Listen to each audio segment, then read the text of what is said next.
Hey guys, I'm Tim Langston with Global Safety and Survival, and today we want to talk about our elements of survival, and I'm going to begin with the rules of three.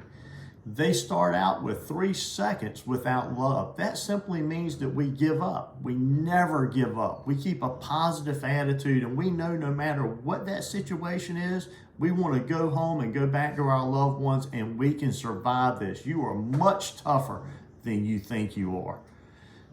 3 minutes is our next category. 3 minutes without air. There's plenty of air all around us. All we have to do is prevent us from being robbed of that air. There's a couple of things that I've seen that are detrimental to our ability to breathe. One is water. So always using safe practices around water so we don't drown. The other is fires, smoke. Smoke robs us of our air. So we stay low and we go in a smoke-filled environment. Once we're outside, we never return to that environment. 3 hours. 3 hours without shelter. That means in a really hot or really cold environment. I'm not talking about when you're laying on the beach and it's a nice sunny day. I'm talking about when it's extremely hot and extremely cold. And our first line of shelter is our clothing. Dressing for as cold as it's ever been and as hot as it's ever been in the area where we are. That'll take care of your primary shelter needs. And don't forget about extreme sun and extreme wetness, either rain or cold. Prepare for those and your shelter needs, at least our microclimate, is taken care of. 3 days without water. That's a long time to go without water. Most of us need to stay hydrated hourly.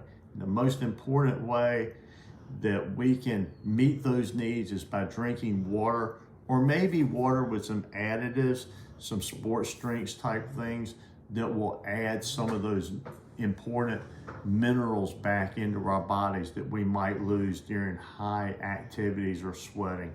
But staying hydrated throughout the day is very important as we get into a survival situation that we go into it already pre-hydrated. Using those reusable containers are very convenient. And then 3 weeks without food. What can we do about that? Well, we can have a pantry or a stockpile at home of emergency food, or when you travel, carry a little food with you. Our bodies can last a long time without food, but it is comforting and it's convenient to have.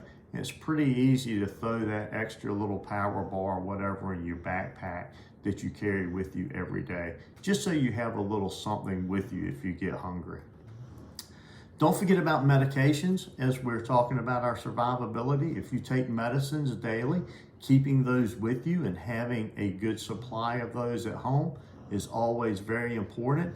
And as we're talking about our medical needs, first aid kits, having a good quality first aid kit and the knowledge of how to use the equipment that's in that kit can greatly aid in your survivability. Around the house, many of us have tools, things that we can do if we have a storm and a window gets broken in our house. We have some plastic or some plywood and some tools that we can use, some saws and hammers, that type of thing. Don't forget about eye protection. Eye protection should be included with all of our tools. If you take a survival situation where you're doing a lot of work, you could have the potential of eye damage, and that really it makes it very uncomfortable during a survival situation to have an eye injury. And then the last thing that I want to talk to you about is the responsibility we have with our pets. We have to take care of their needs too, both food, water, medications, and having an area that if we have to leave our house, we have to evacuate to go to. Are we planning on staying in a hotel? Is it a pet-friendly hotel? Or will our pet have to go to a shelter? And does that shelter require that we have our pet in a pet carrier, or can we just show up with a leash?